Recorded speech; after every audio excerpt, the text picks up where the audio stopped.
Hello and welcome to Eagle News Network. My name is Wyatt Burtis. Today is the anniversary of the worst attack on the United States in world history. 14 years ago today, terrorists crashed commercial airliners into the Twin Towers in New York and in the Pentagon in Virginia.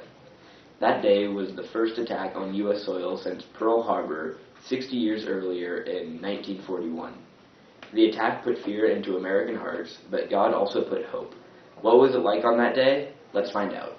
I was working off on Interstate 80 at Gold Run for a Caltrans update on their highway.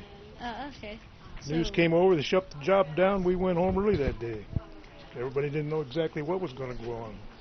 I was getting ready for work, and I checked the news to see what the weather was going to be like for the day, and it was all over the news.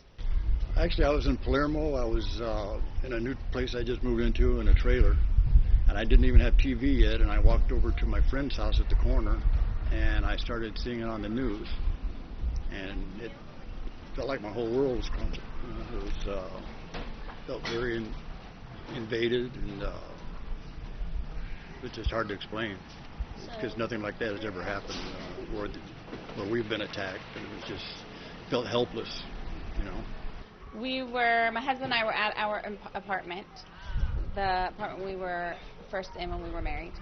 We were watching TV. We just turned on the TV, and it was after the first one hit, but before the second one hit. It was crazy. Okay, I was here in Oroville, California, and as a matter of fact, what I was doing was I had just dropped off my daughter Christina to where she was carpooling out to Chico to go to school there, and I heard it on the radio, and so I went back home, and I homeschooled my son, and we sat all day long watching the news and stuff. And while we were watching news, that's only when the TV, or actually let me think here, the first tower had already been hit, is what we heard, and they were still not even thinking it was a terrorist thing yet. They were just thinking of an airplane going into into the side of the tower. And then when we were watching it, the second one hit. So, and that's when they figured it was a terrorist attack. So that's what I remember.